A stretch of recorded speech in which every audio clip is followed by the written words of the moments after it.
Kirinyaga, ang bundok ng kaliwanagan. Ang Kikuyu o mas tamang tawaging Kikuyu, ang mga tao sa Kenya na nagsasabing sa pagsimula ng paghahati ng santinakpan, ang Diyos na manilikha ay gumawa ng natatanging bundok na nagpapakilala ng kanyang kagalingan at naging kanyang tahanan. Ito ang Kirinyaga, ang bundok ng kaliwanagan. Kung tawagin ng mga taga-kanluran ay Mount Kenya. Ito ang tahanan ng mga Diyos sa mundo nang walang sino mang nakakakita at sadyang napakalayo, bagaman siya ang takbuhan sa panahon ng pagkaligalig. Ang mga tao ay tumatakbo sa kabundukan upang manalangin.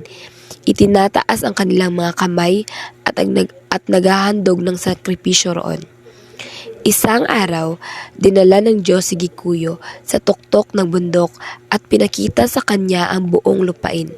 Ang lambak, ilog, kagubatan at lahat ng kanyang nilikha. Sa gitnang bahagi ay naroon ang mga punong igos na nagsasanga-sanga. Sinabi ng Diyos na doon siya magtayo ng kanyang tahanan. Pagdating ni Kikuyu sa lugar ay natuklasan niyang hindi lamang magandang lugar ang pinagkaloob sa kanya kundi ang isang magandang asawa. Ang marilag na babae ay tinatawag na Mombe, ang tagapaghuhubog na nagkaloob sa kanya ng 9 na anak na babae. Naging napakasaya ni Kikuyu, ngunit hindi maalis sa kanya ang kalungkutan sa kawalan ng lalaking anak. Nagtungo siya sa kabundukan at humingi ng tulong sa Diyos. Tinugon siya ng Diyos na huwag mangamba at sundin lamang ang kanyang ipapagawa. Inutusan si Kikuyu na maghandog ng sakripisyo sa harapan ng malaking punong igos, ng isang batang kambing at tupa. Ang taba at ang dugo ng hayop ay ibubuhos sa katawan ng puno at ang karne ay ihahandog sa Diyos ng buong pamilya sa pamamagitan ng naglalagalab na apoy. Sinunod ni Kikuyu ang inutos ng Diyos at inuwi niya sa tahanan ng asawa at mga anak. Nang marating nila ang punong igos, gayon na lamang ang kaligayahan nila nang makita ang 9 na lalaki. Nagpatay ng isang lalaking tupa at naghanda ng pearl millet para sa isang malaking piging. Lahat sila ay kumain, nagsaya at mahimbing na tulog kagabihan. Iyon, kinaumagahan, tinanong ni Kikuyu ang mga binata kung nais makasal sa kanyang 9 na dalagang anak, na may kondisyon kung papayag sila ay maninirahan silang lahat sa kanyang tahanan at masusunod ang kanyang mga anak na babae. Ang mga kabataan ay kaagad namang tumalikod. Ang lahat ng Kikuyu ay namuhay sa isang pangkat na sinusunod ng kanilang ina, ang pamilya ng Mombe. Nang mamatay ang kanilang magulang, ay hinati ng pantay-pantay ang lahat ng ari-arian. Hindi naglaon ay naging napakalaki na angkan. Bawat anak sa 9 na magkakapatid ay nagkaroon ng kanya-kanyang angkan na dala ang kanya-kanyang pangalan. Kaya't bumuo sila ng punong Kikuyu mula sa 9 na anak na babae, ang buong lipi ng Mombe. Ang mga babaeng Mombe ay may gawaing pag-aasawa ng maraming asawang lalaki. Polyandry ang tawag dito na matatagpuan sa ilang mga lugar, bagaman mas marami ang lugar na maraming asawang babae ang lalaki.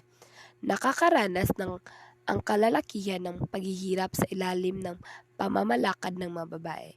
Sila ay sinasaktan kung naninibugo sa iba. Dahil dito, nagplano ang kalalakihan ng pagbabaklas, bagamat alam nilang napakalakas ng kababaihan at napakahusay na mga ngaso.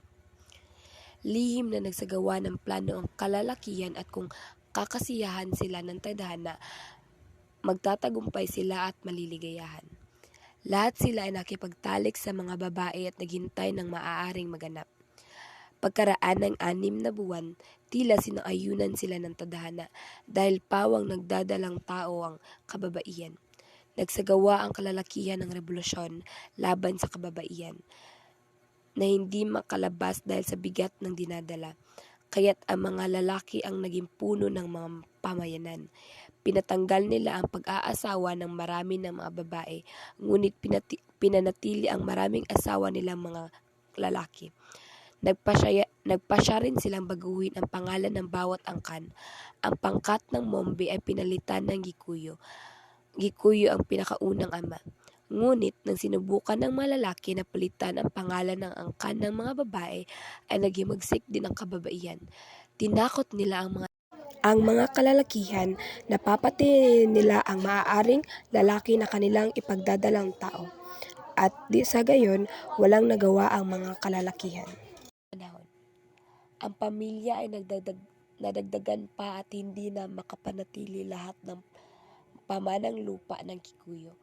Ang ilan ay nagplano na lumipat sa kagubatan, ngunit sa matagal na panahon ay nahaharangan ito ng mga pigamis na naninirahan sa kuweba sa ilalim ng mga lupain. Sila ay pawang mahiyain at laging naghuhukay upang gumawa ng daluyan na patungo sa Nile River.